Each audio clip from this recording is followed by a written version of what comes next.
Welcome for this first webinar organized together with the Geneva Center of Humanitarian Studies and the Harvard School of Public Health. We are very happy to have you here for this fantastic session where we will address the question of power and decoloniality in humanitarian aid. The context seemed very important to us, given the recent resurgence of the Black Lives Matter movement in the United States in 2020, and the fact that the discussion about structural racism and coloniality in humanitarianism has just started. It has generated a few self-examination exercises, but also the need for more intersectional approaches to systemic power imbalances in the aid sector. So that's what we would like to introduce with this first webinar. We would like to question the idea to reflect on the problem of what would it take to redistribute power in the aid sector.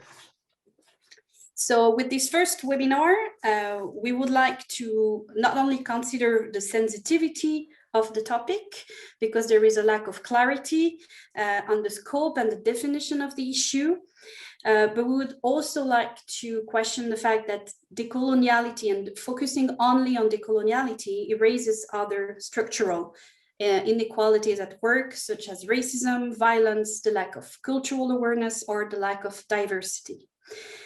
So for this first webinar, I have the pleasure to introduce our four panelists with me tonight.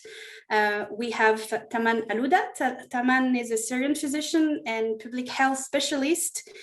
He has worked over the past 2 decades for the International Red Cross and Red Crescent movement, and also Médecins Sans Frontières. His work has ranged from treating patients in humanitarian setting to project management, policy advocacy and research, and he has researched and written on access to medicines, migrant health, palliative care in humanitarian settings, epidemics, humanitarian ethics, and health equity. So he also organizes, writes, and teaches under the banner of Decolonizing Humanitarian Aid and Global Health, and he is a co-founder of Action to Decolonize Global Health. Alice Cameron has worked also with Médecins Sans Frontières in a range of paid and volunteer roles since 2006. Alice is an advocacy, communications, and engagement consultant who now focuses on indigenous-led development, community and environmental projects. Alice is of Te Wanao Apanui and Pakeha descent, and she lives in Whakatane, Aotearoa, or New Zealand. We also have with us Dr. Zahirah McNatt. Zahirah is the Godler Senkor Chair of the Department of Community Health and Social Medicine, and also assistant professor at the University of Global Health Equity in Rwanda. She also serves as an assistant professor at Columbia University in New York. Dr. McNatt has been a consultant in the areas of global health, humanitarian systems, education in emergencies, and human rights. And she has more than 13 years of experience in the Middle East, East Africa, the Americas, and Southeast Asia, working on health systems, strengthening in partnerships with government and research in humanitarian settings. And Dr. McNatt was also awarded the John and Kathleen Gorman Public Health Humanitarian Award in 2017, and she earned her doctorate from the Maimon School of Public Health in New York. And finally, we also have with us Dr. Eugene Richardson.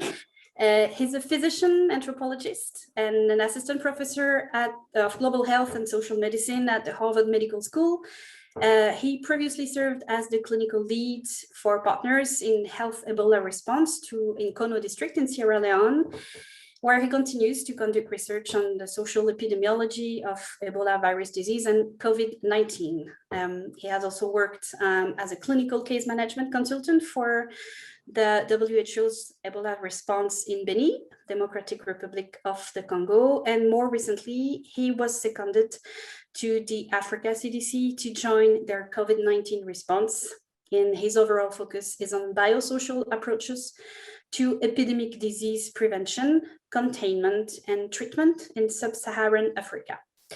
And as part of this effort, he is also co-chair of the Lancet Commission on Reparations and Redistributive Justice.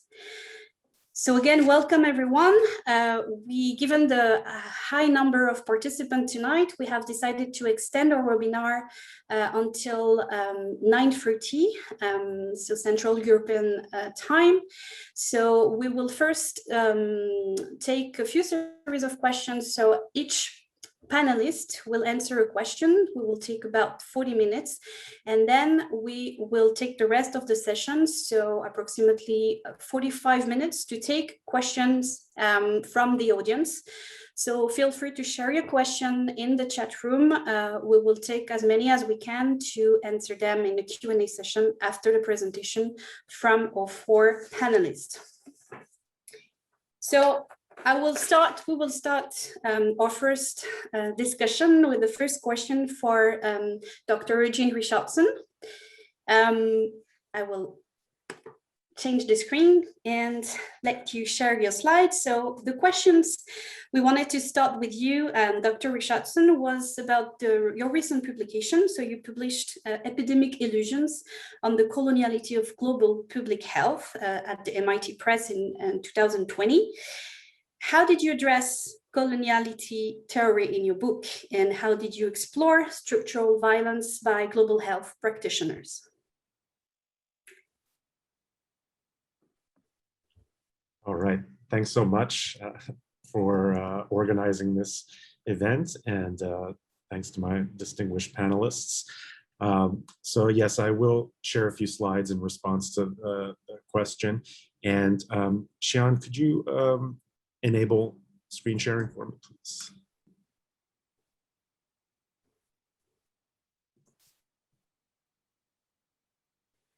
I think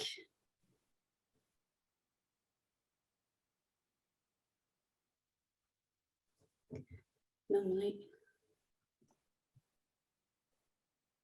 Sorry, can you just repeat that? Oh, sorry. Could you enable screen sharing? I'm on as a panelist, but the screen sharing is disabled for me.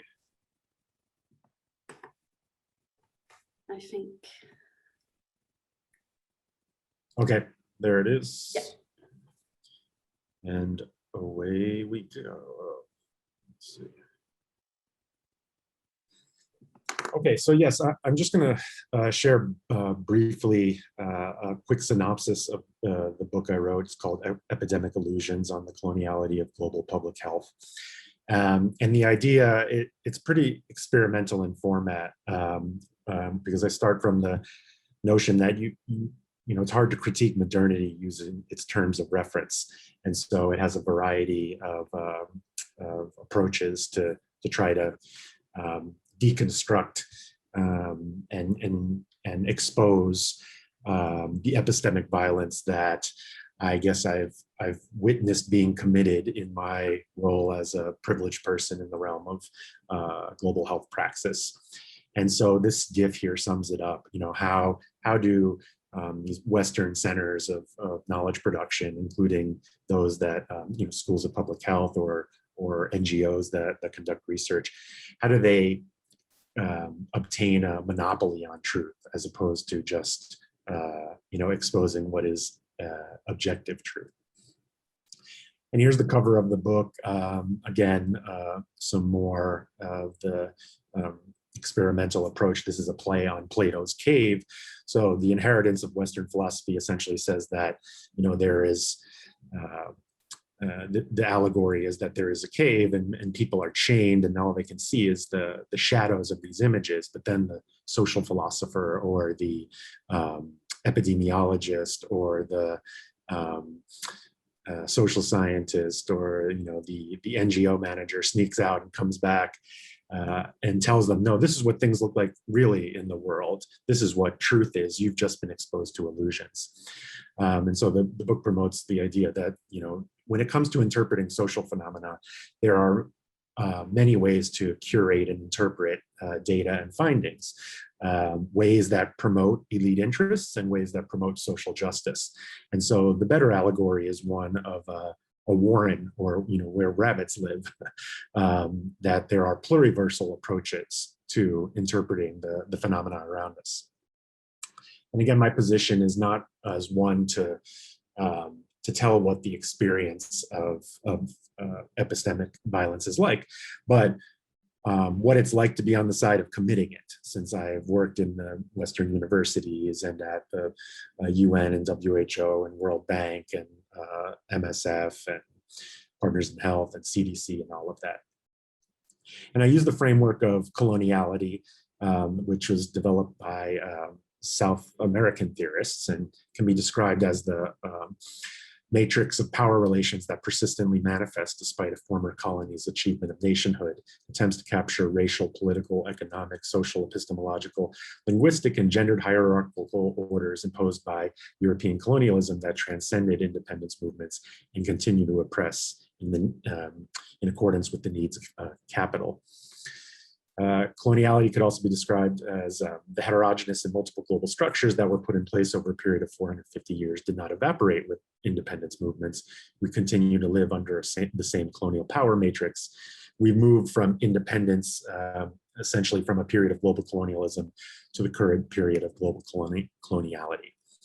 And I'll say, upfront, this is not, it is a problematic theory to use for a variety of reasons. My colleagues on the Lancet Commission for Reparations and Redistributive Justice, those that are leading the section on people enslaved or descendants of people enslaved in the US would say, well, this was not colonization, this was enslavement. We have another section on caste in India, and they would say the same thing, this is caste, it's not colonialism. So, maybe this is something we can bring out in the discussion. I've used it more as metaphorically as, how people's life worlds are colonized, essentially. And what I focus on is how people's consciousness is colonized. And so Sabelo and Glovo says that despite the celebration of decolonization as a milestone in the history of African liberation, not managed to free itself from epistemological colonization inscribed on the continent and its people by mission and secular schools, schools of public health, schools of tropical medicine, NGOs, religious denominations, and other institutions that carried Western cultural imperialism. And so I tried to mimic what Edward Said did in Orientalism. Achille Mbembe says that one of his decisive contributions was to show that the colonial project was not reducible to a military economic system, but was underpinned by a discursive infrastructure, a symbolic economy, a whole apparatus of knowledge, the violence of which was as much epistemic as it was physical. And so I look at works of public health and public health science to show that they are a discursive space that are, I think, amendable to cultural critique. Another thing I propose to mostly the epidemiologists and global health practitioners is that, this aid development model that we work from presupposes that, our moral relation to the global South is one of, potential saviors, like, the global North has come to its wealth on its own through hard work, and it's going to share some of that excess through development and aid. But if you look at the data, it's easy to show that development is a farce. One of the statistics I like to display is that, first of all, Jason Hickel showed that there was $162 trillion net appropriation from the global South since 1960. And in Africa in particular, in the year 2016, $160 billion came into the continent in the form of aid, loans, and remittances, but $200 billion came out in illicit financial flows. That's just illegal theft of resources, tax evasion, trade misinvoicing. So the idea that there is this wealthy global North sharing excess with the global South in the form of development is a farce. There was actually the extractive economies that were started under colonialism continue to this day. And that is what is essentially meant by coloniality. I'm more interested in the epistemic violence that's being committed, but they support each other. And so again, I'm interested in the coloniality of perception, how Ngugi wa Thiong'o says that colonialism imposed its control of the social production of wealth through military conquest, but its most important area was the domination of the mental universe of the colonized, the control of how people perceive themselves and their relationship to the world. And that is the critique I put forward in the book, that global health science essentially imposes ways of understanding suffering and social phenomena, ways that don't usually jive with what people are saying in the places that are being studied. I also talk, and I'll just skip through these, talk about the models of disease causation put forth in the global health sciences as forms of bourgeois empiricism, but that in the end they do commit symbolic violence by imposing the means for understanding social and health phenomena onto people. I make use of détournement, the old French protest style of taking advertisements and mixing them around to show different sort of in protest fashion. And since I'm running out of time, I'll just skip forward to two quick critiques on what I mean by symbolic violence. So here's a paper in PNAS about super spreading in the West Africa Ebola epidemic. And the headlines from this study, and they say this in their conclusion, that super spreaders drove the Ebola epidemic. And they actually showed this picture in the media following the publication of this study, essentially saying that this individual is a super spreader, that they were responsible, that the 20% of people were responsible for 80% of infections. And the critique goes that, this essentially does neoliberal work, because it fetishizes kind of the individual, the bounded individual and their autonomy. It makes no critique of socio-historical forces. And I propose that in critical theoretical fashion, that mining companies in the area could easily also be categorized as super spreaders. So both would be factual ways of describing the phenomena, but the critical theorist looks at what kind of ideological work do those do. And calling the mining company a super spreader because they've extracted billions from the ground in Sierra Leone and avoided taxes on mineral extraction to the tune that we calculated taxes alone would have paid for a health infrastructure that could have stopped Ebola in its tracks. So the mining companies could be deemed super spreaders. Lastly, I critique models of infectious disease transmission. I think of them more as fables, because they serve not so much as forecasts, but ways of setting epistemic confines to the understanding of why some groups live sicker lives than others. And I take on the IHME in particular, how their covert models were mostly wrong, and their plunging projections, this is the Institute for Health Metrics and Evaluation at the University of Washington. Their plunging projections were also used by Trump to say he was doing a good job, so they're easily co-opted for ideological purposes. But it's also easy to show the racist work they do, because they endorse futures where disparities and health disparities continue to exist. They make no interventions in the risk structure. And so they actively delimit the public's ability to imagine social alternatives. Our commission tried to envision what social alternatives look like. We published this paper in February on what reparations for American descendants of persons enslaved in the US might have, the impact that might have on SARS-CoV-2 transmission, and found that reparations paid to that small group could have reduced COVID transmission across the country 30 to 60% as a whole.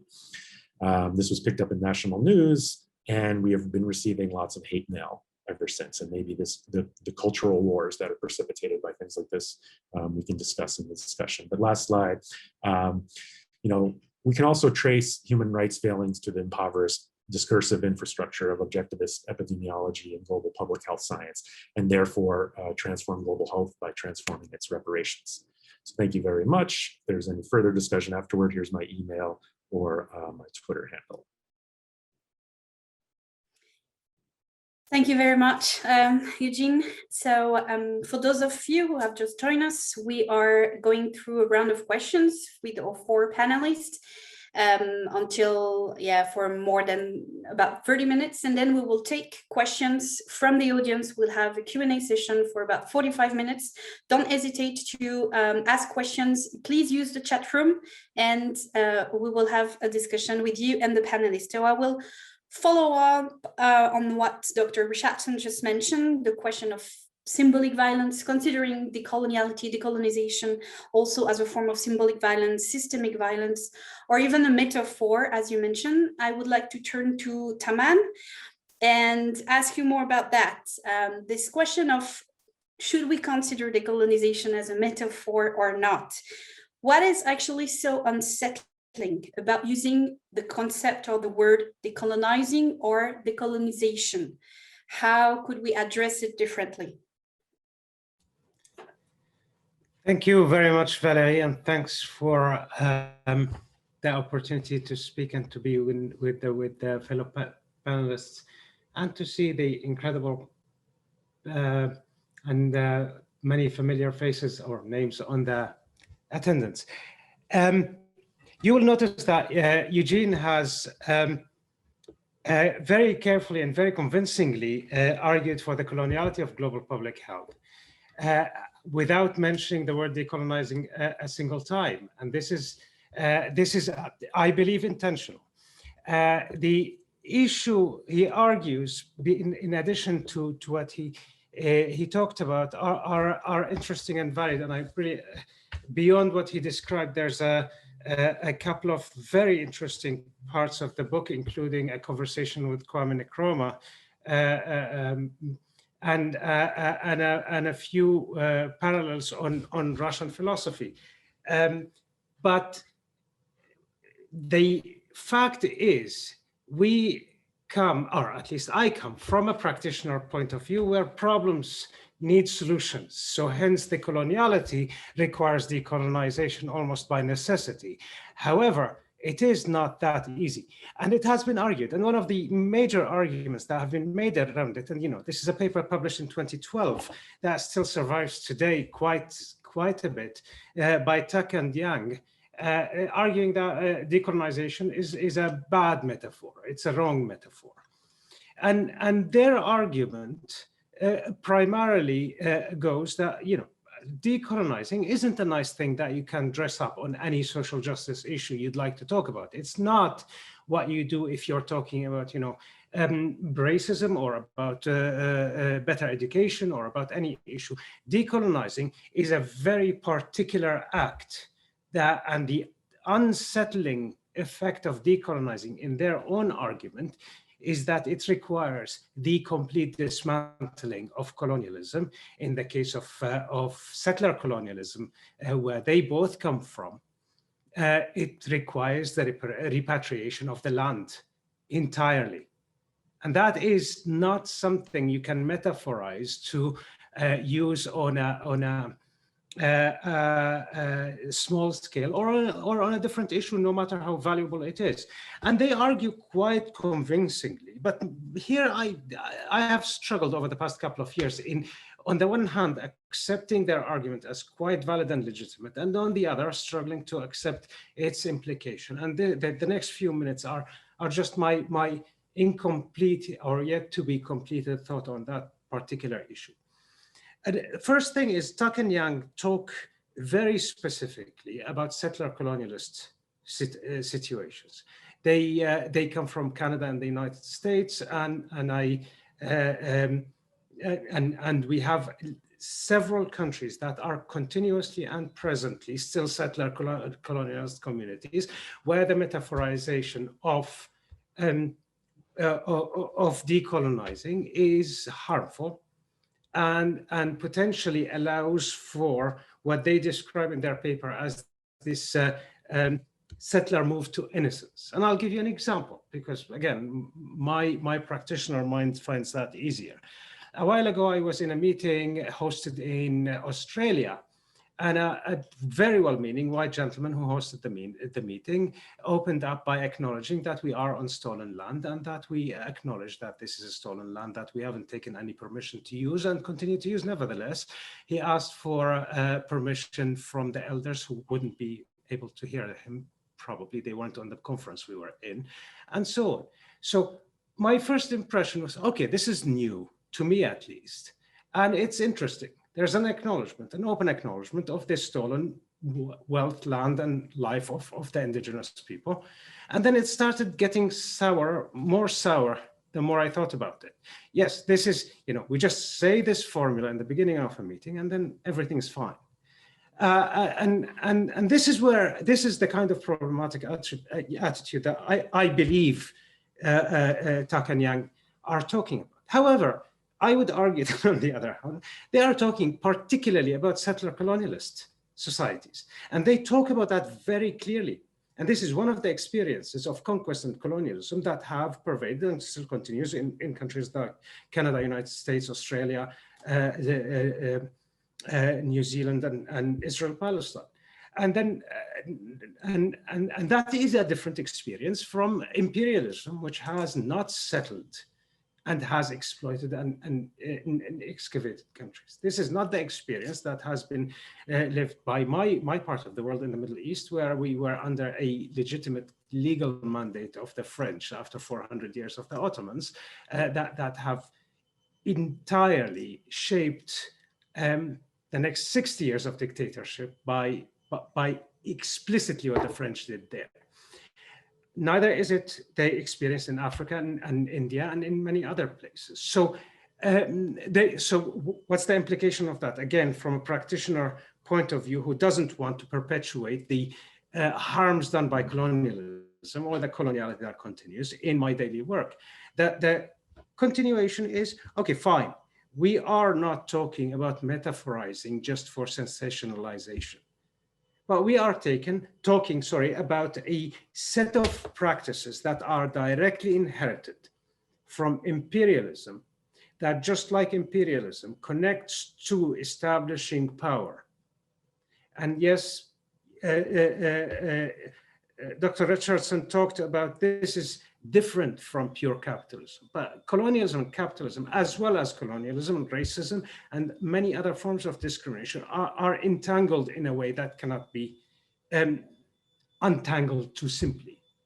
And today's coloniality is part, as we see in COVID-19 and in the global response to it, as opposed to the global response to any number of diseases that claim more lives every year than COVID-19.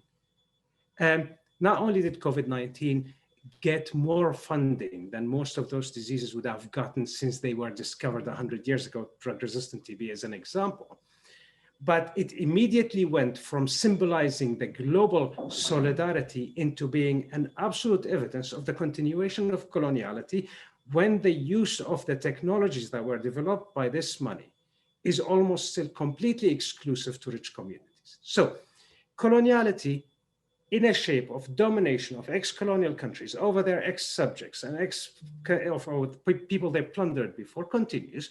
Hence, we cannot ignore that. That overlaps with other sorts and forms of discrimination. So before I go for too long, I'll just say my thought about where does the metaphor is useful for us. One is, one precaution is those who think of decolonizing sometimes get, a lot of us, me included, sometimes get into the, colonialism is bad, hence everything has to be overthrown. Now, that I understand in Fanon's argument about Algeria and France. However, it doesn't apply. This is where one of the risks doesn't apply about global health. There's plenty of lives that are dependent on programs that are ongoing today that provide healthcare, provide guidance, technical knowledge, and so on. As meager and unequal, neither am I, nor I know anyone I know is in a moral position to say, overthrow global health, and whoever dies, dies in the process. Then, where is it useful? It is useful in understanding that coloniality has to be overthrown one day, one way or the other. There's no good way of legitimizing it, and that trials have happened historically. The second one is understanding the lessons of history and the lessons of thought and literature. And as in the book, the arguments on Nkrumah and the argument from Plateau to Nkrumah were used. I would argue that decolonizing takes every shape that people who are colonized choose for it to take. And in Western Africa, the leaders of Western Africa chose to be on the French Parliament for a while before decided to break out from France entirely. That was a choice they've made, and none of us is in a position to say they were sellouts. As Tuck and Yang argue that there is no decolonizing in a settler colonialist setting without the repatriation of the land, others will argue that, you know, the way people choose, and this is my first lesson. The second one is one of learning. How do we navigate the compromise with the radical need to overturn colonialism? And this is where the literature and thought is useful. Eugene mentioned Edward Said. Edward Said wrote out of Columbia University, right? And this is, again, we have a structure in place that can be used as part of the exploitation and can be used as part of the emancipation. And we have tools of 100 years of decolonial thought and practice that allows us to to start by not being part of using it as a perpetuation of the colonial power, but as a means towards emancipation. And the last point that I'd make is, well, we need to learn from mistakes of decolonization as well. And if anything, I come from a country that has fallen under dictatorship almost entirely, all our independence history. And you know, not to compare stuff, but you know, for those who were oppressed by the French or oppressed by the local dictators, I doubt that, you know, they would split hairs about which is worse and which is better. What we are looking at is not an automatic transfer of power from the global to the local as much as is from the global to the people who are concerned with their health and their ability to survive. And I'll leave it here, and I'm happy to argue, again, my still subjective and incomplete position. Thank you very much. Thank you very much, Tammam. Just to inform the audience that we'll continue with our two last panelists, Alice and Zahirah, before we take questions from the audience. And we have extended also webinar, so we will be online for an hour. So thank you, Tammam, for this questioning the metaphor of decolonization. I would like to turn now to Alice and just reflect on the importance of the language. We just had a discussion about that, and how language in itself carries a form of epistemic violence. If we think about the terminology used in the humanitarian sector, for example, the idea of localization of aid, it's a Western-centered concept, and it reproduces inequalities. So how can we change the language? Or is it just a question of changing the language or the terminology? Thank you, Valerie. Thank you for the opportunity to speak. My name is Alice. I've worked with MSF on and off for about 15 years, and I live in Whakatane, Aotearoa, New Zealand, and I'm of Pākehā, settler and Māori descent. In Te Ao Māori, we always introduce ourselves with a thing called pepeha, so for a moment, I'd just like to introduce myself that way. Ko noku tiri te waka, ko whānau kau te maunga, ko motu te awa, ko rau kumira te ngāhiri, ko apanui te tangata, ko te whānau apanui te iwi. Tēnā koutou, tēnā koutou, tēnā koutou katoa. Thank you for that, and thank you for the question, Valerie. So language itself carries a form of epistemic violence. The terminology used in the humanitarian sector, for example, localization of aid, is Western-centered and reproduces inequalities, and how can we change that language? So language itself carries a form of epistemic violence. I had never heard that phrase before. I admit I had to look it up. I might be mispronouncing it, apologies if so, but my Google search told me that epistemic violence is violence exerted through or against knowledge, okay? Then we look at the terminology used in the sector, for example, localization of aid. It's Western-centered and it reproduces inequalities, yes. And finally, the question, how can we change this language? Before I start to answer that question, I thought good to let you know how I came at this question. In Te Ao Māori, we use whakatoki to inform our thinking. This old ancient one springs to mind. Ka mua, ka muri. We look to the past to inform our future. So before we can discuss how to change this language and shift our terminology in the future, I thought it's important to look at why this language and terminology exists now, where in our past this has come from. So epistemic violence, in my superficial research, I guess it's not too far off the idea that knowledge is power. But which form of knowledge is power in the humanitarian sector? Who has that power? Why? And importantly, is this the only kind of knowledge that matters and can be powerful? Most of the people I've come across in my time in the sector who have been in decision-making roles have usually come from Western-style education backgrounds with degrees from recognised universities. They are people who hold knowledge that has been verified and valued by people who look similar to they do, who see the world in a similar way, who value, excuse me, similar things to what they value. And in the humanitarian sector, the systems and institutions we provide aid through have been built by people who look like those same decision makers too, who see the world as they do and who have similar values to theirs. But as we face this uncertain future, it is becoming apparent that by prioritising Western knowledge and Eurocentric worldviews, we are creating roadblocks to our humanitarian goals. We're reinforcing inequity and we're doing harm. How? As Valerie pointed out, through phrases and terminology like localisation of aid. Some humanitarian organisations have started to understand that aid is often more effective when delivered by local organisations in local communities and by local people, but how can that reinforce inequity? Degan Ali, the executive director of ADISO, said in a recent article, localisation is a lot of rhetoric, a lot of nice aspirational language, but no real action and substantive systems change. She went on to explain, while we have the ideas and solutions as a civil society, while we have the analytical context and the understanding, in terms of decision-making and influencing the response, we are still very much dependent on a UN-led, international-led framework that we have to work under. So the same people who decided what kind of knowledge is valued are the same people who have set the standards, created the frameworks, and built the systems that localised aid must operate under.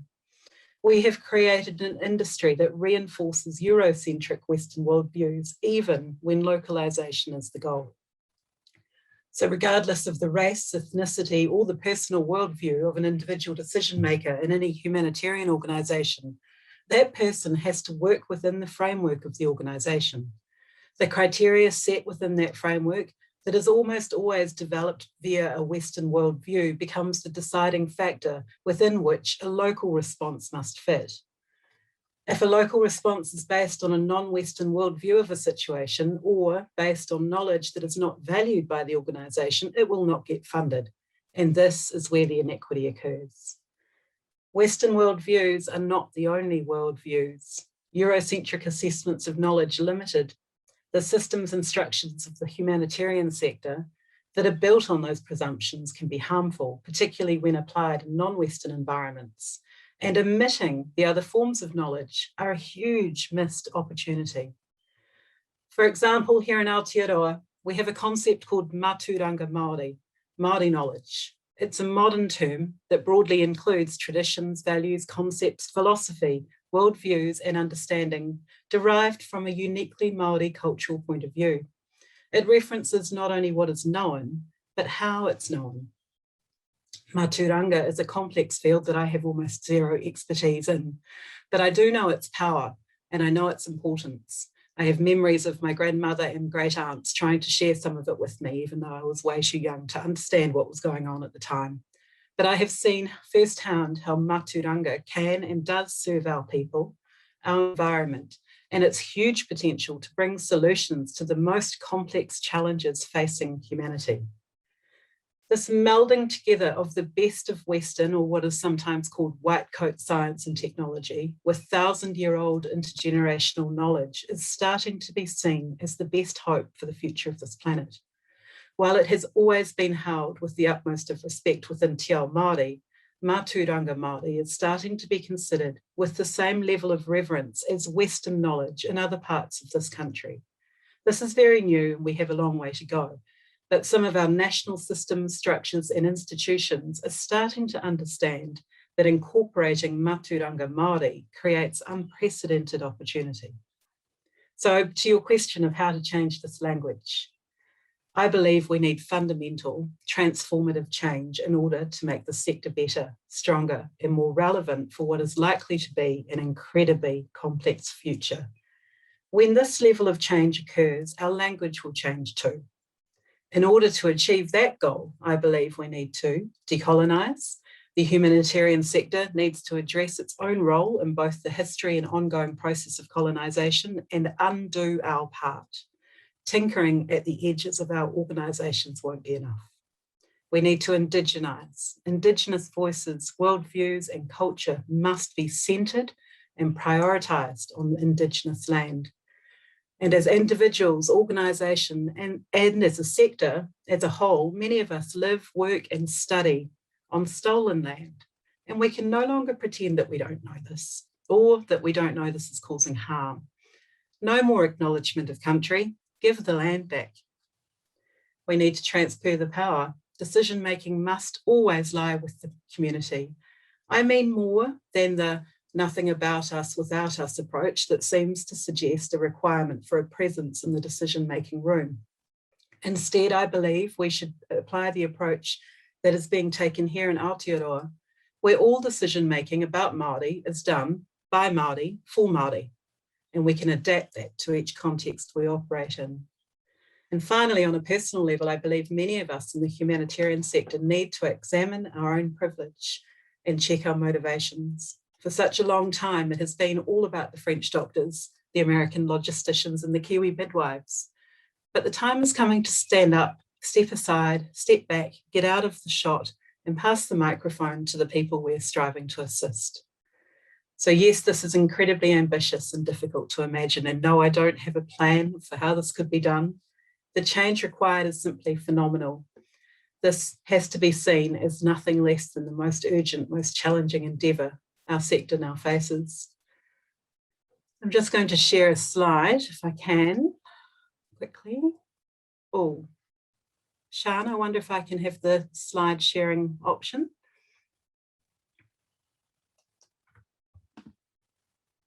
No, I do already. I hope you can see on the left-hand side there a poem. Apologies, it's very small. So this was, speaking of the endeavour, I'd like to finish by sharing with you a poem. For MSF, this poem resonated with me working at MSF, an organisation that is supposed to be sans frontières, without borders, and therefore assumed also to be without a centre, without corners, without rooms. We have too many people who act today like my colonial forebears did, like Captain Cook did, sailing the world, thinking he and Europe were the centre of everything. People who, in 2021, still believe that here in Aotearoa, we are on some kind of edge of the world, far from a European centre, where there is little of value.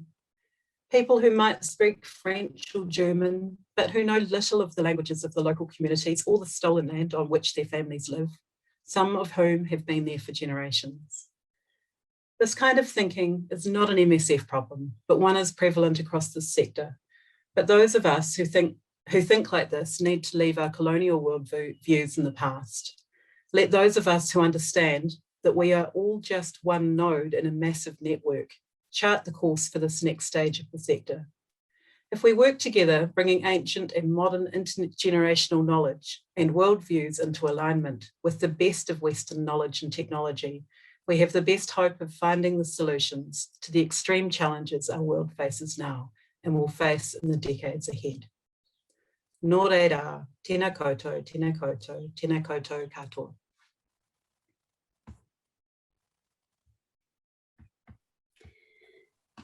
Thank you very much, Alice, for this very interesting reflection, also on the importance of language. And with this, I would like to turn to our last panelist, Dr. Zahirah McNatt, for my last question. We just had different presentations on the importance of language and language as power. Now, my question would be more about how can we redistribute power, and not only at the symbolic level, but also concretely. What does it mean to redistribute power in the humanitarian sector or the global health sector by including maybe more cultural awareness, more diversity? Alice just spoke about the importance of indigenous communities also. We spoke about the question of giving back the stolen lands. What would it mean and what would it take, and who has the moral standing to do so? Great.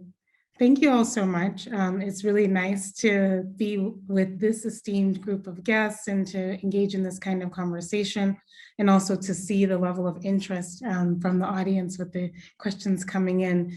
So really grateful for this time. My name is Zahirah. I'm calling in from Northwestern Rwanda at the University of Global Health Equity. And, I tried to think best about how to contemplate and talk about the issues of power. And I want to, for a moment, divide the question up into two pieces. So the first part really being about this redistribution of power, and we can talk about that for a moment, and how do we do that in the sector? And I think that is one of the most important questions. The second part of the question kind of touches upon cultural awareness and diversity. And I want to, for a moment, and I think, and Alice mentioned this, sort of the tinkering along the edges. And I'm going to be really honest and say that I think in 2021, if your organization is just now working on diversity and just now working on inclusion and just now figuring out that that's important, and that you have been, sort of a cascade of white European or Western men leading organizations all across the global South, that you're actually too late. You have probably done a good deal of harm in the time that you have not been diverse and not been inclusive, both to the people that work within your institution and to the people that you serve. And the reason you may not know that harm or not be able to see it is because we don't measure our harm, right? We only measure lives saved. We only measure babies saved. We only measure these things that we feel good about, that we're tracking, but we're not measuring the negative impact. And so before answering the question about power, I just want to say that if you're dancing in the diversity and inclusion space, you just hired a vice president for DEI, you just started a committee and included the 5 brown people in your whole organization on that committee, that you're late, and you've probably done so much harm that maybe you shouldn't still be in this business of humanitarian work. And so before responding to the power question, wanted to address that issue of us dancing, I think, as Alice mentioned.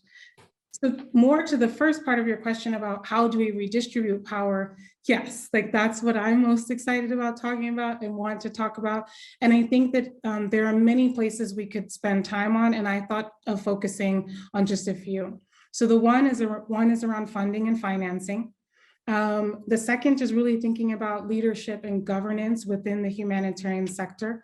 And then the third is thinking about accountability. And then the fourth, I think, aligns also with where Alice was coming from around indigenizing the work. And so when I talk about funding and financing, whether it's global health or humanitarian response or sort of other related industries, the concept of localization was supposed to be about money. Right? So we said 99% of all the humanitarian funds sit in 5 international NGOs and a couple of UN bodies. I mean, they all know each other. They're in the same WhatsApp groups, right? It's a very, very tight-knit group holding on to 99% of a lot of money. And when the World Humanitarian Summit happened, we said, this 1% that goes to local organizations is insulting. We are ready for the revolution. Let's do this. We're going to move from 1% to something. We weren't sure where. I think some of the numbers were 15%, 20%. Here we are in 2021. The number is anywhere between 0.07 and 1. Right? So we had this debate, we discussed, we said localization was important, we said money shouldn't only be in the hands of a tiny few, and we wrote documents and the grand bargain and had summits. Nothing has moved at all. And so the first thing I would love to see us do in this space is, if we're committed to this idea of decolonization or indigenization, then the money must move. And since we're not willing to do it casually out of the goodness of our hearts, then there must be a body that demands that 99% of the money cannot be in the hands of a handful of Western powerful folks. And so that's the first area that I would love to see us finally move on that. And that means there has to be some repercussions for not moving. The second area I really wanted to talk about is leadership and governance. And I think, Alice, I feel like everything you said in your presentation, I was like, yes. So, you know, I think that there's this conversation about who leads and who governs, and whether that's a conversation about the individual person and whether they come from New York or DC or Seattle, or they come from Geneva, or, you know, all of the nations that we think are powerful and have all the right ideas.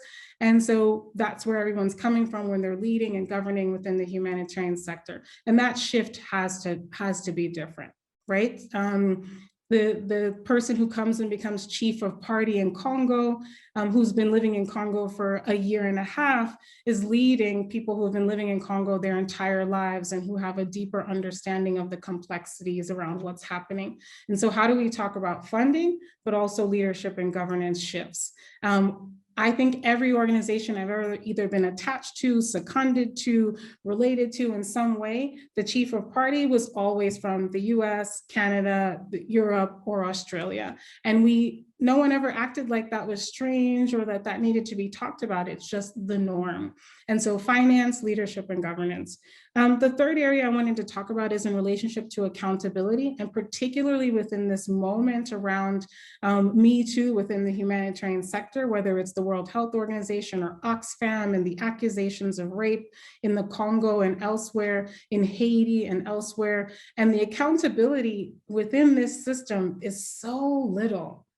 And part of it, I think, is because of the sector we've said, like, we're coming from the right place. Like, humanitarianism is about the inside of my soul, that I care for humans, and that's why I'm here.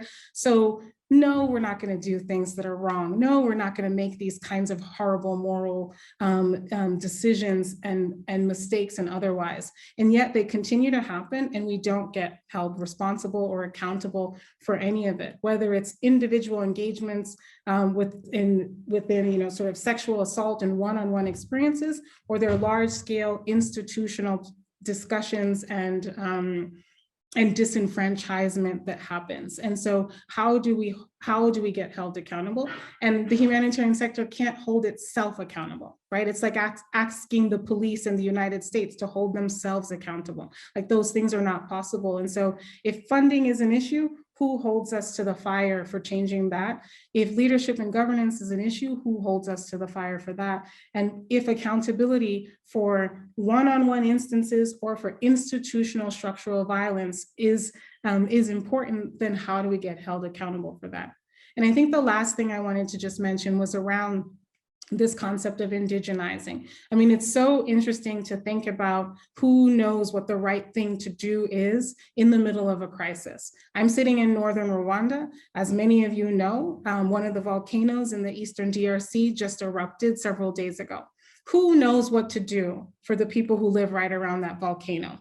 Not a guy in New York City, right? Not a person in Geneva or Copenhagen or wherever it is. And yet, for any kind of response, all of the money is sitting in the hands of people who may not know what the right thing to do is. And so how do we make those shifts and begin to support folks who are closest to the problems, who have the solutions, and who are just grossly and purposefully underfunded day to day as part of the humanitarian response or part of global health? I'll leave it there. Thank you all so much. Thank you so much, Zahirah, and all the panelists for opening so many perspectives. From now on, we will continue with the Q&A session. So please, everyone, stay online. We have an extra 30 minutes. We decided to extend our webinar a little bit because we have so many participants online. So please feel free to raise questions. Please use the chat room so we can see all the questions. We already have a few questions that came in. So I will start with the first question, and anyone among you, the panelists who would like to answer, please jump in. I will mix between the questions we have here in the chat room and also questions that were sent to us by email. So We have a first question about Eitne Lehi, who's asking, how will it work in practice for First Nations people to receive their lands back and obtain justice? Who would like to answer these questions? We raised the question of the stolen lands and the idea of reparations, mainly reparations and justice. I don't know if Alice, yes? Yeah, hi. I can only speak for the context here in Aotearoa, New Zealand, but I think the process is going to be complex and different, and it will be dependent on the needs of the community itself. So here in Aotearoa, New Zealand, we are working in some ways to return stolen land through formal sources, through government, through official bodies that are recognising injustices of the past. But I have friends who come from tribes where they are trying to self-fund the repurchasing of stolen land. So I think that this is the kind of question that is so complex, so different, that we can only start to think about the answers by looking at each individual criteria situation and trying to figure out how to do that, go through that process. There's no simple answer to that one based on my experience here in New Zealand. Thanks. Anyone else would like to react? We also had a question coming by email. Someone asking why decoloniality only being issued to African country? It's maybe a question of perception, but is there?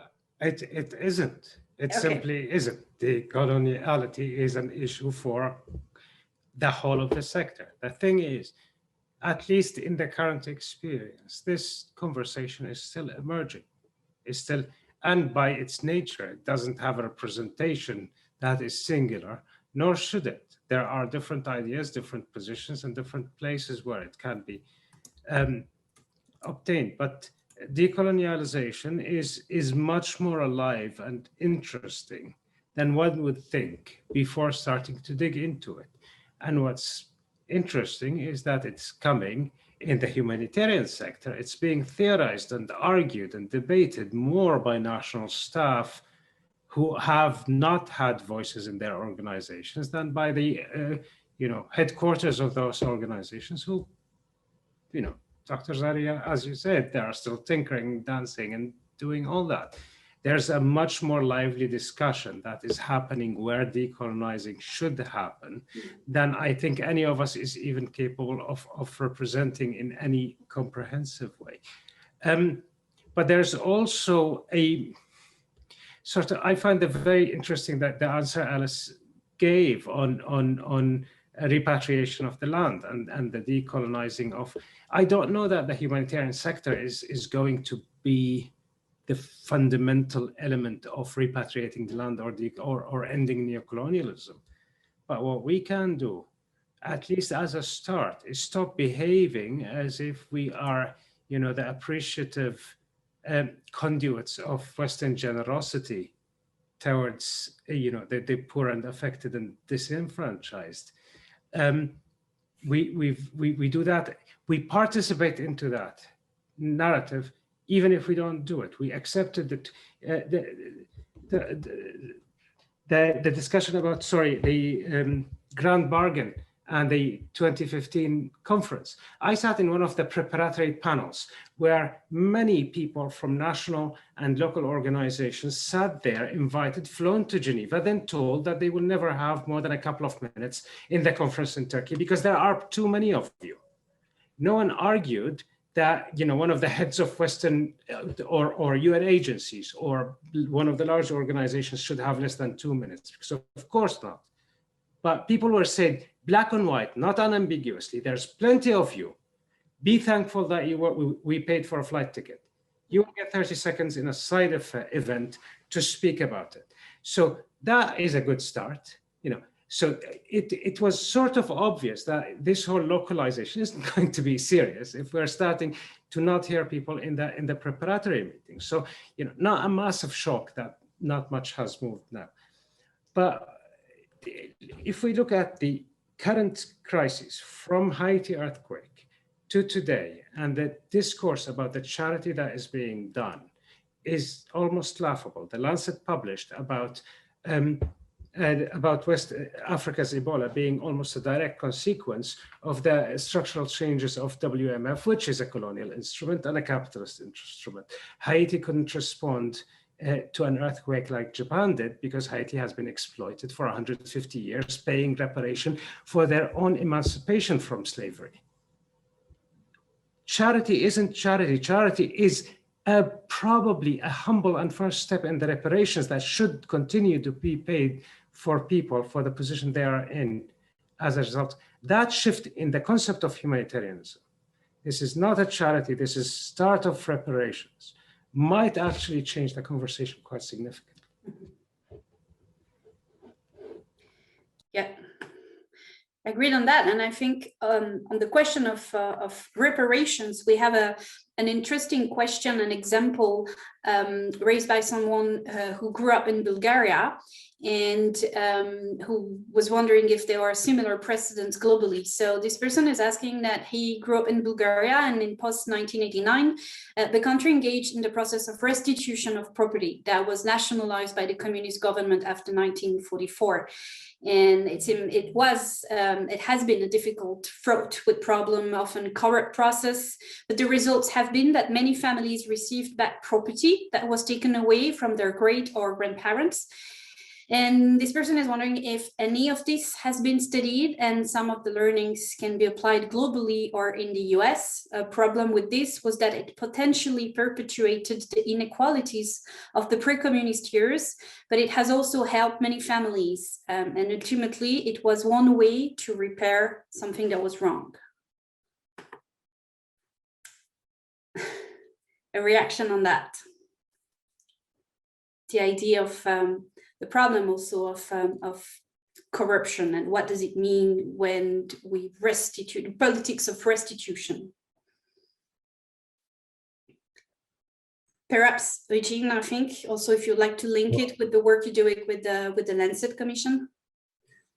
Yeah, it's an interesting context, and as Alice was saying, all of these. I mean, this is the idea of the pluriversal. We best learn from the contextual, the local, instead of trying to impose this objective, McKinsey determined approach to things. Most of our sections are led by, I mean, I'm really just a convener, are led by people that are working for reparative justice from former colonizers. So in the sense of Bulgaria, I would think that there would be reparative justice from Russia or from the prior Soviet Union that essentially colonized the area instead of your own government. My colleagues that are working on apartheid in South Africa are dealing with similar issues. They don't want to hold their current government responsible for paying reparations for what was happened in the past, even though that government is contiguous with the apartheid government.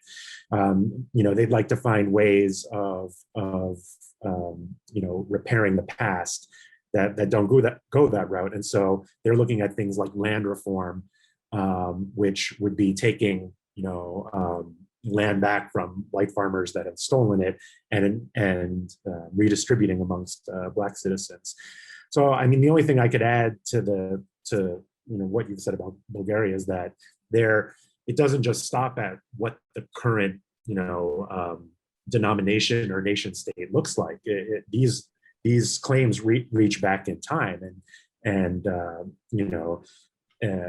places like, we don't have a commission on Eastern Europe, but there are many, I'm sure there are many claims for former the Soviet Union, and for currently for post-Soviet republics, on atrocities they've committed in the past, or theft they've taken or land they've taken in the past. And so I guess thinking supranationally would be something to add to that dialogue. But of course, I don't know the specifics of the Bulgarian situation. Thank you, Eugene. We have many more questions coming in. An interesting remark about the use of the term white mission. So someone in a conversation with a senior manager at a UN agency learned the term white mission. And this person asked for clarification, and they said, look around you, all country directors and senior managers in this country are white males. Has anyone heard this particular term or similar before? I think it definitely raises the question of the white savior complex, which has been in the news and has been pretty much discussed on social media, for example. Anyone would like to react on that, and this idea of the white mission, white savior complex, and how it's part of the whole debate on decolonization, racism overall, and inequities in the humanitarian sector. Can I use the opportunity? Please.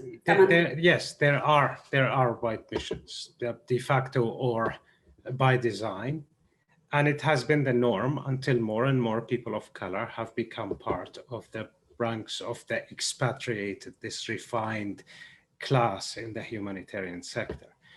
But this is okay. So this is problematic because the opposite is a black mission or a brown mission, and that has been used as a security argument for where there is perceived to be a risk to white expatriates because of their color, where the kidnapping risk or the killing risk in some high-risk missions. And this is argued extensively on both sides of the humanitarian sector. But what is problematic here is, this whole decolonizing, addressing asymmetries of power is more nuanced and complex than it appears at first. First, you start a white mission, immediately descends into a sort of rhetorical warfare whereby it ends up interpreted as an accusation of every white person in the humanitarian sector of racism and exclusion, which isn't the case, and isn't what is needed in addressing structural issues in the sector rather than the accusation of individuals. The black or brown mission is problematic insofar as you send a person of Indian descent to Yemen or a Congolese to Niger, because brown is brown and black is black, and the Yemenis won't realize that that guy isn't actually an Arab or a Yemeni in a country where every tribe can recognize each other from their clothes and accents. So this ends up with sharp categorization, white humanitarians versus brown versus black humanitarians.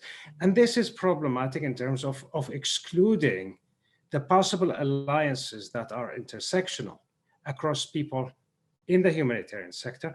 And it ignores the fact that many of people who aren't white, many brown and black people in the humanitarian sector are implicated in perpetrating the same problems of structural racism and of coloniality of the sector.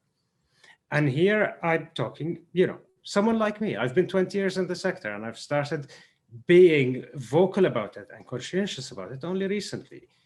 And it's problematic because you have to question your own consciousness, and you have to question every time you've done something that you wouldn't have wanted to do with what you know now.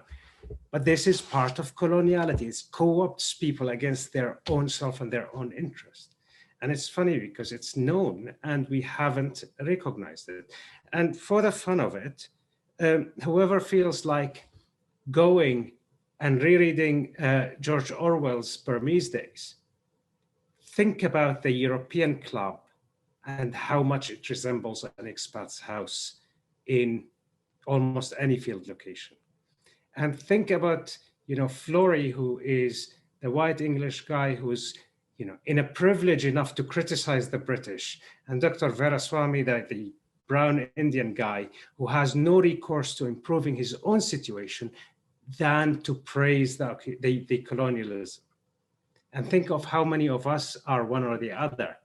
And that is a metaphor that has been explicitly revealing to me in trying to understand that coloniality of humanitarianism.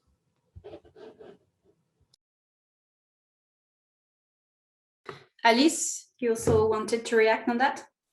Yes, if I may. Sure. I think it's a really, really important question. And I think this idea of the white mission or the white savior complex, I touched on a little in my presentation. I do think it's incredibly important, this idea of how we see ourselves and our own worldview of ourselves as humanitarian workers. I think in particular in this part of the world, in Aotearoa, New Zealand, Australia, we have a very strong culture of being humanitarian and traveling the world. To go to a place in Africa and save babies is this kind of idea of this, the best of humanity, that you would go off to do this. And I think that this is a very prevalent way of thinking, but also obviously very outdated. I think that sometimes it is easier perhaps for some people in these two countries to go off to the field to save these people in need than it is perhaps to look in our own back garden and to see the inequity at home and to accept, importantly,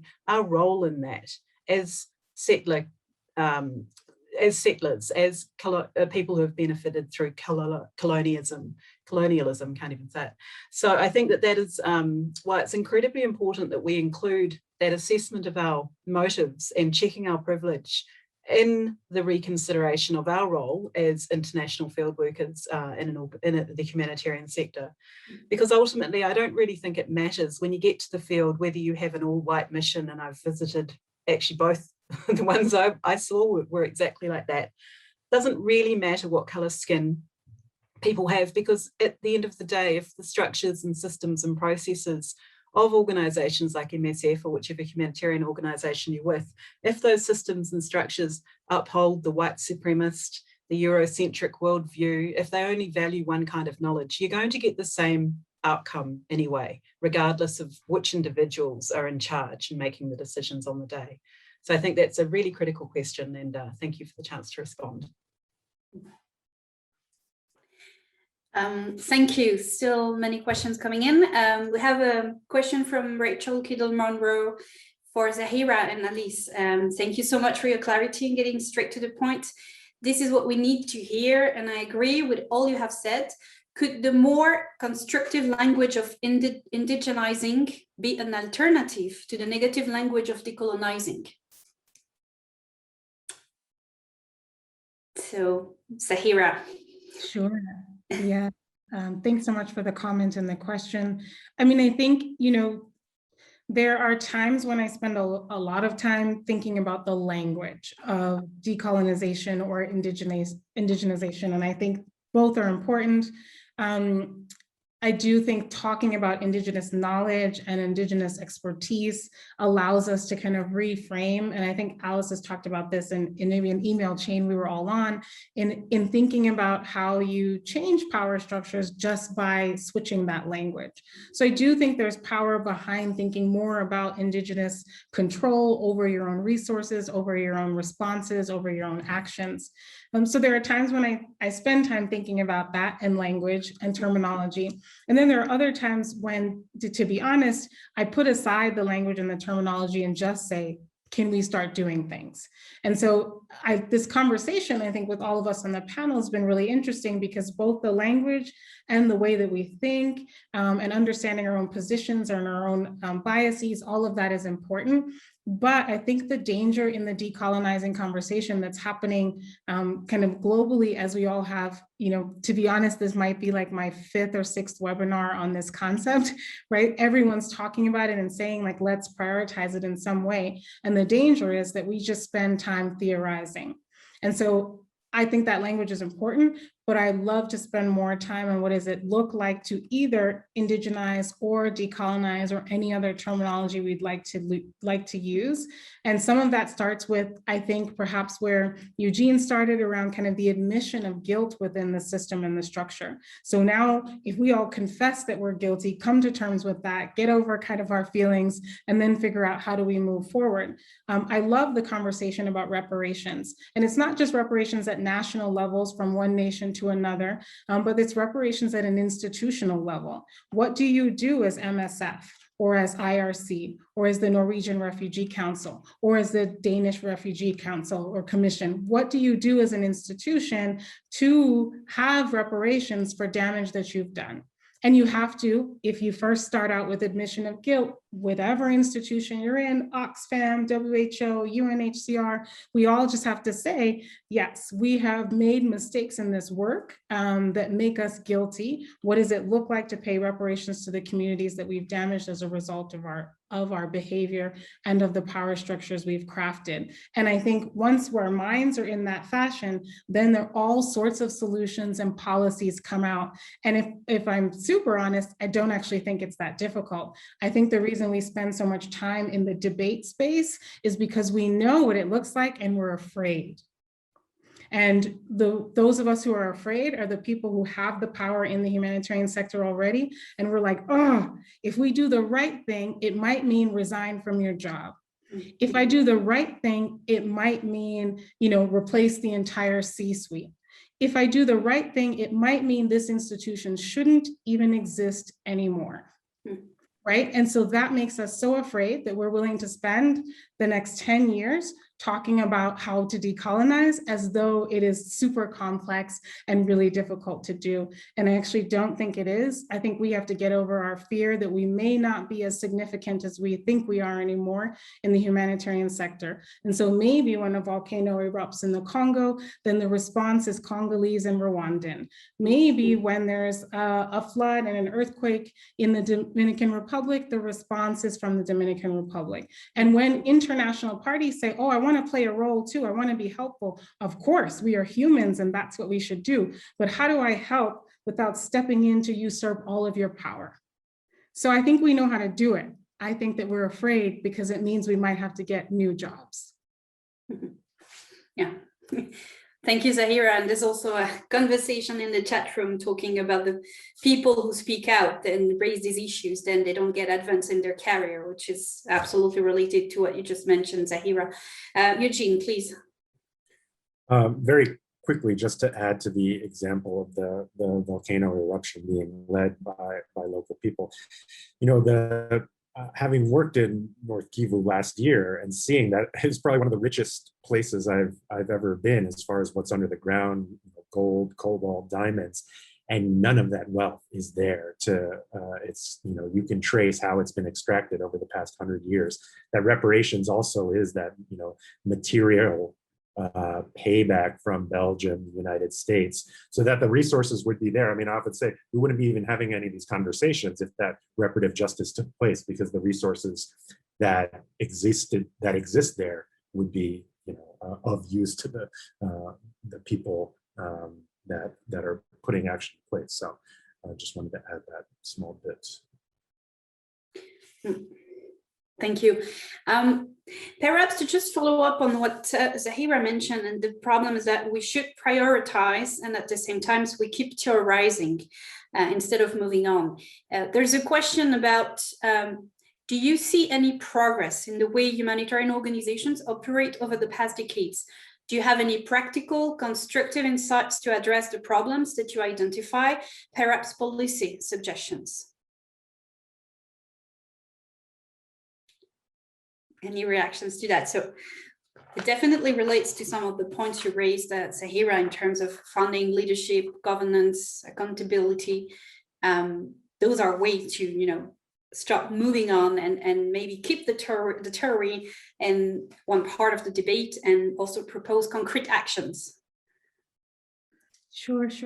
I think around funding, around human resources, around leadership and governance, I think there are lots of policy and practice options. Very briefly, I might tell kind of a mini story that I think highlights a couple of these components. And it won't be considered in the humanitarian context, but maybe in the global health context. But years ago, I worked in northern India and was sent on behalf of my employer to do a whole host of different kinds of work, and had to meet a man who was leading maternal, neonatal, and child health for the state that he was in charge of.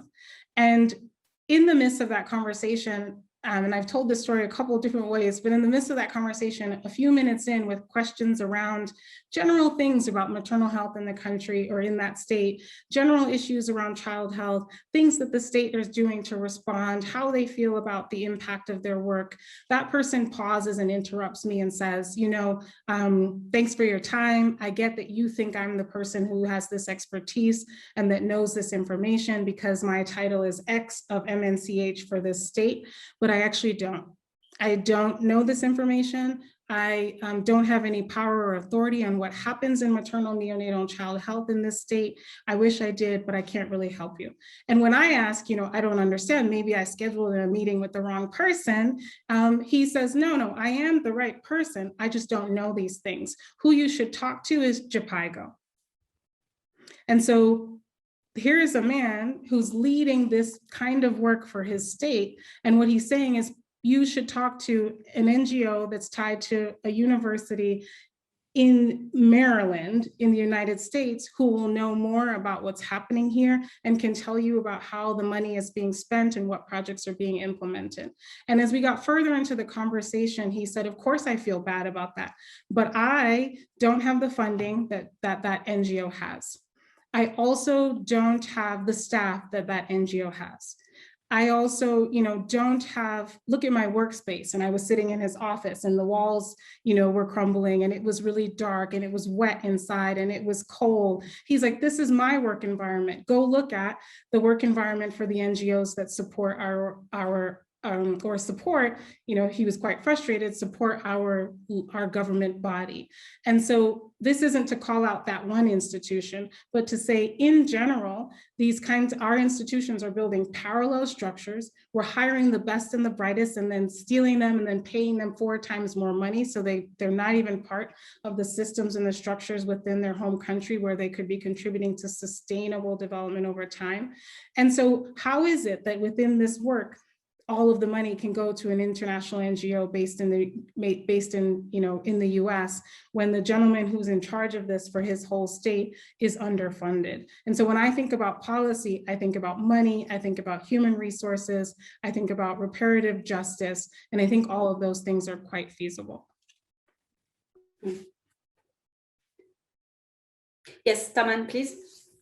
So, this question always comes, can we say something constructive? And I think we need to, but it's also partial, the assumption that whoever sees the problem should clearly see the solution is not entirely necessarily applicable. But I'll try something just to follow on what Zahirah said on the parts, the financing, the leadership, the accountability, and the indigenizing, because I think we can do something about each of those clearly and solidly. The financing, once we reach, the first 2 disclaimers is because a question came about that. I don't think everybody should stand and rise and put themselves at the risk of, losing their job and their livelihood and their so on. And that's unfair because most of the people who are converted are in positions of disempowerment that they are actually likely to suffer the consequences. And I don't think we are in a process of creating martyrs and in this thing. Neither am I actually in any rush to overturn the system.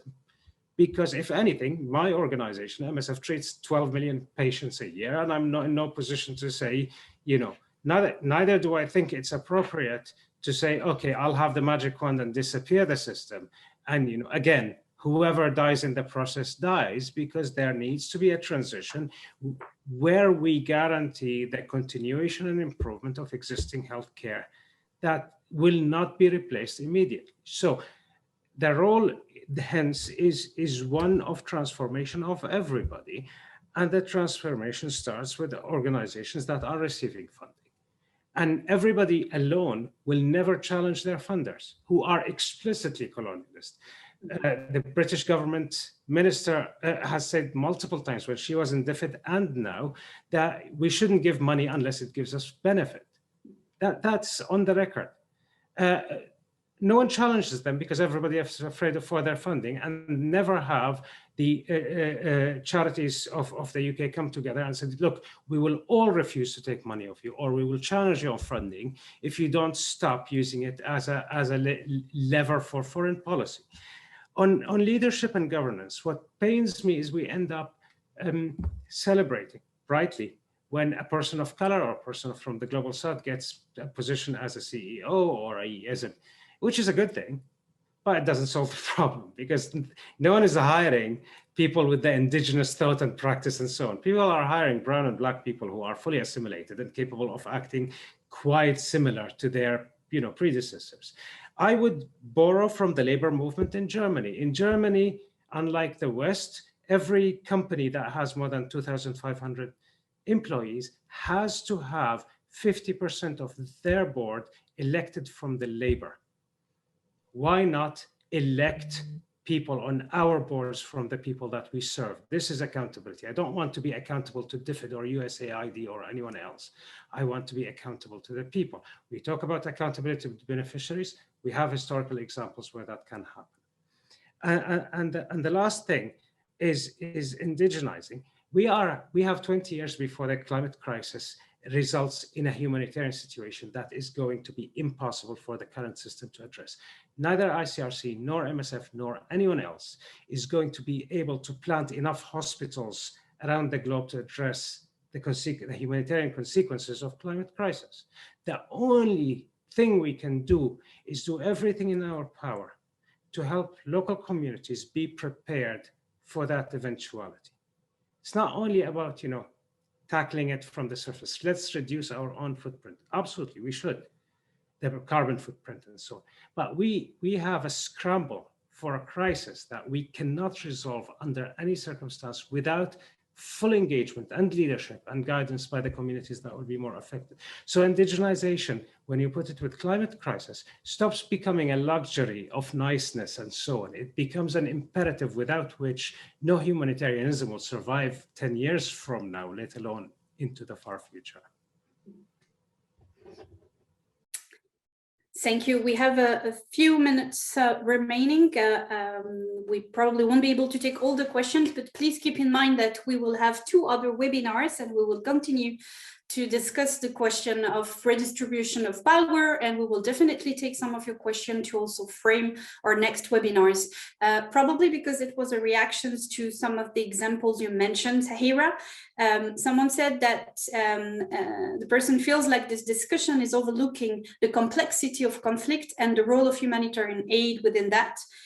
It is telling that Zahirah's 2 examples of potentially locally led responses were natural disasters, as opposed to the conflict in Eastern DRC. Are there, in your view, constraints to locally led humanitarian responses in conflict? Sure, thank you for the question. So, I think that there are lots of complexities around humanitarian response in many different contexts. So is conflict more complex than humanitarian disasters that are environmental? Of course, right? Because there are more players, there are more dynamics, there's even more risk for violence and for danger. So I think the quick answer to that person's question is yes, there's more complexity around how to do that. I don't think that means that it's impossible. There are humanitarian actors within DRC who are indigenous, who are women-led, who are doing all sorts of work around responses and prevention of rape as an act of war. There are all sorts of folks who are working on water and sanitation, who are working on how to get internally displaced young people back into the education system. So I think the challenge for us is that we often think at a very large scale. And so we're thinking about the large organizations that can respond in the millions of young people or the millions of patients. And that's really important. And it doesn't mean that they have to disappear as long as they decolonize, but it does mean that there has to be greater effort and money and funding put into the local responses. And if we're worried about corruption because we're in a conflict-affected environment, I think we also have to hold the mirror up to ourselves. We have many institutions that are considered global, considered international, considered reputable, who have different forms of corruption that we never talk about. And so if part of our concern in working in conflict-affected areas is we don't want to give money to anyone because there's a risk of corruption, there's a risk of violence, there's a risk of all these other things. That is true. I would not minimize that. But there's also a risk of those things when we hold on to the money within international bodies. And so I think in closing, what I wanted to highlight, one, in thinking about funding, is looking for promoting and supporting Indigenous organizations, particularly women-led, youth-led organizations, refugee-led organizations. We sort of use those terms in our Twitter and our social media feeds, but we're not actually finding those organizations and investing in them with the amount of money that we have in our pockets. And I would recommend that whether it's in Congo or it's in Syria or it's, in response to the Rohingya migration, all of those places have organizations that are doing good work that we should be investing in.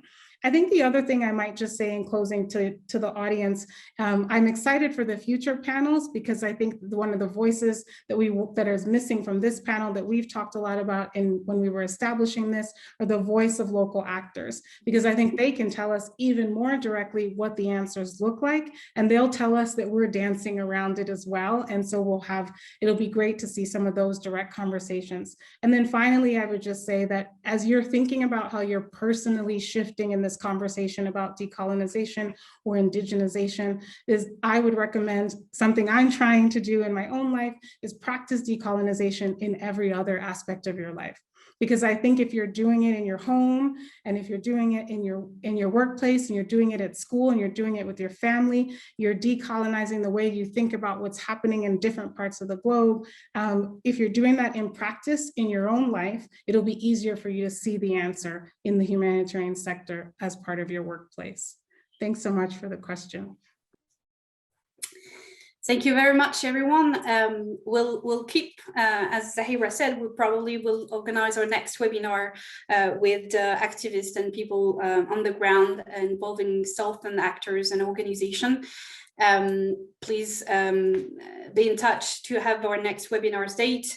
I see there are still many more questions related to the need of what should we do with humanitarian action? Should we reform the system completely? Should we forget the system?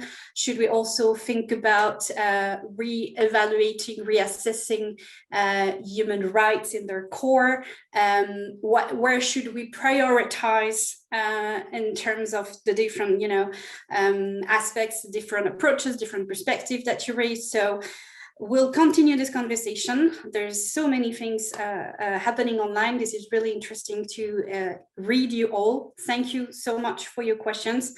Thank you so much to our panelists for the great discussion we started. And please keep in touch. We'll let you know more about our next dates for the 2 remaining webinars. Thank you very much to Alice Cameron, to Zahirah McNatt, to Eugene Richardson, and to Tammam Aloudat for being online in many different time zones. We managed. Thank you very much, and thank you very much for the audience and for all your great questions. Bye, everyone.